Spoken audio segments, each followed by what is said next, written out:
Antes de irse de América, él dice, cárguense al Excel como sea. Se estaba tejiendo una guerra tremenda entre Eduardo de Urnequian y Juan Navarro, el representante del grupo Excel. Llegamos al momento más importante quizás como empresario de Eduardo de Urnequian, que es cuando se hace con su negocio más relevante hoy, la concesión de los aeropuertos en 1998. Así que pasemos ahora al rey de los aeropuertos. Opera la mayor cantidad de aeropuertos en todo el mundo. 53 aeropuertos en 6 países. Cuestión que durante el gobierno de Menem hubo toda una ola de privatizaciones y una de las grandes privatizaciones fue la concesión de la operación de los aeropuertos. Estaba el holding estadounidense Ogden con la italiana SEA, que es la que opera el aeropuerto de Milán, dispuestos a tener este negocio, pero querían un socio local. Primero pensaron en Pérez Companc. Sin embargo, Pérez Companc se dio de baja. Un tal señor Manuel Corsin, amigo y socio de Eduardo de Urnequian, le acerca este negocio y le dice, che, está esta oportunidad. Entonces se termina creando una sociedad que era Corporación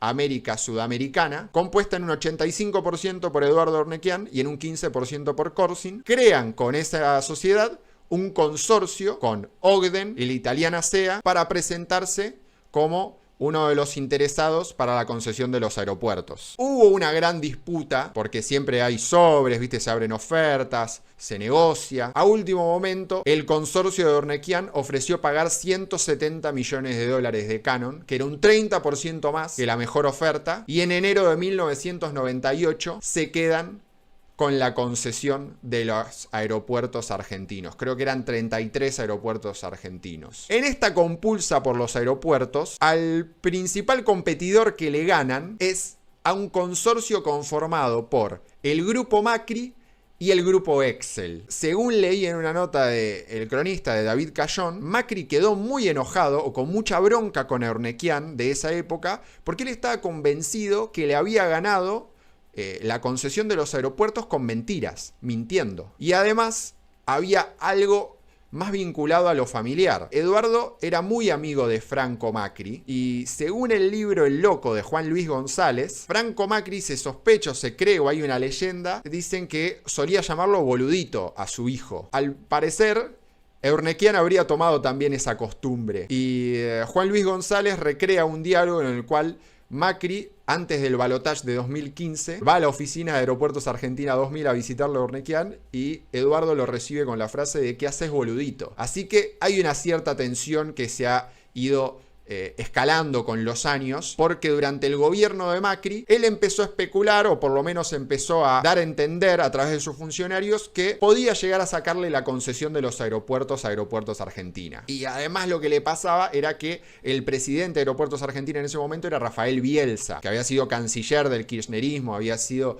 diputado también del kirchnerismo, candidato a gobernador de Santa Fe del kirchnerismo. Entonces el vínculo no era del todo positivo. Ante tanta amenaza de quizás te sacamos la concesión, ojo, al final Rafael Bielsa termina saliendo de ese puesto y Urnequian termina poniendo a su sobrino Martín desde 2017 y ahí se aquietan un poco las aguas y baja un poco toda esa tensión. Pero esto no es todo, sino que hay una pelea aún más profunda a partir de esta concesión de los aeropuertos, que es la guerra entre el grupo Excel y Eduardo Urnequian. ¿Se acuerdan que les conté de este muchacho, Manuel Corsin, que es el que le acercó a Urnequian este negocio? Bueno, resulta que apenas ganaron la concesión, Corsin empezó a sentir que lo estaban dejando de lado dentro de la sociedad. Al mismo tiempo, Urnequian lo denuncia a él por aparentemente falsificar papeles de lo que era la sociedad. Entonces empieza a haber denuncias cruzadas entre los socios de Corporación América Sudamericana, que era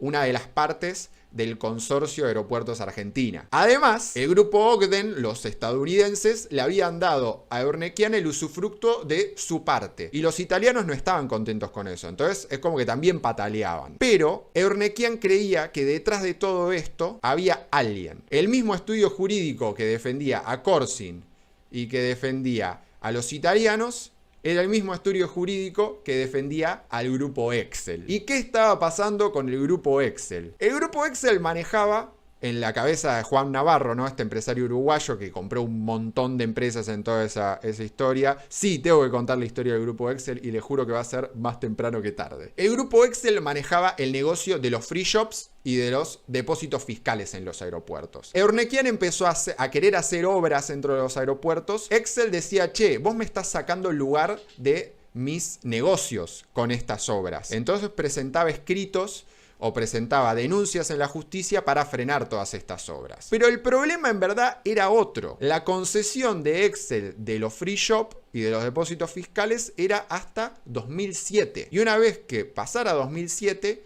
todo ese negocio pasaba a Eurnequian. Entonces lo que denunciaba era, che, él se quiere quedar con mi negocio. Entonces, ¿qué hizo el grupo Excel? Se unió a Corsin y le compró una parte de su porcentaje en Corporación América Sudamericana. Se empezaron a decir que ellos eran los verdaderos dueños o titulares del tercio de Aeropuertos Argentina 2000 que controlaba esta sociedad. ¿Por qué lo tenemos a Fernando de la Rúa ahí? Escaló tanto que de la Rúa terminó pidiéndole a Gerardo Cartelone, un histórico empresario de la construcción, que haga una mediación entre Navarro y Eurnequian. Porque de verdad, hay una nota en La Nación que dice, parecen chicos, o sea, ninguno quiere ceder, parecen nenes los dos. ¿Cómo se resolvió esto? Bueno, básicamente lo que le pasó al grupo Excel, que es que se desinfló totalmente su negocio, porque recordemos que ellos lo que hacían era comprar empresas apalancándose, o sea, comprar empresas tomando deuda y le cargaban la deuda a esa empresa que compraban, pensando en maximizar después, o por lo menos multiplicar los rendimientos y después poder venderlas por muchísima más plata, y con eso zafaban de la deuda. Toda esa deuda en verdad se terminó volviendo una bomba de tiempo y muchas de las empresas que tenía el grupo Excel terminaron en manos de los acreedores. Una de ellas fue, por ejemplo, la de los duty free, la de los free shop. Eurnequian después termina comprando lo que era el negocio de depósitos fiscales, una parte en 2001, después termina comprando la totalidad en 2009. Después de toda esta guerra, Eurnequian logra comprar el negocio de los free shop y al final lo vende por 975 millones de dólares en 2011. Se lo vendió a una empresa suiza que se llama Dufray. Entre 2001 y 2014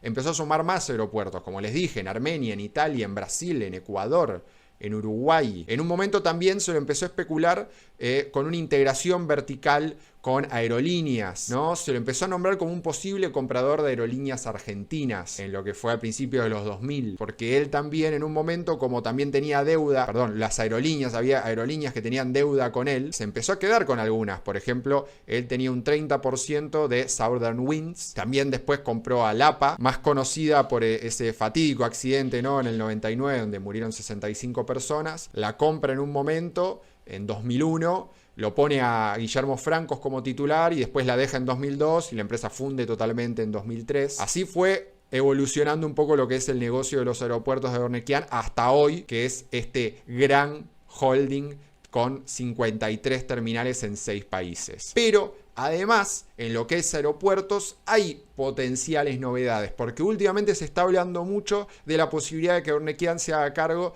de lo que es el aeropuerto de Asunción, en Paraguay, pero además está pujando para tener la concesión en otros países, por ejemplo, en Bolivia, en Montenegro, en Nigeria, en Grecia, en el Caribe, en varias locaciones del Caribe también está buscando tener sus aeropuertos. Así que, habiendo dicho esto, hasta acá llegamos con lo que es el negocio de los Eurnequian. Espero que hayas llegado hasta esta parte del video, porque significa que te enganchaste, y de paso te digo que te puedes suscribir a mi canal haciendo clic ahí donde dice suscribirse, también likear el video y comentarlo, que eso me ayuda muchísimo. Y si quieres seguir sabiendo más sobre la vida de los empresarios y los millonarios, te voy a dejar algunos clips sobre otros streams que ya he hecho en los últimos meses. Así que nada, espero que te haya gustado, no tengo mucho más para decir, digo, ya esto es todo de sobra.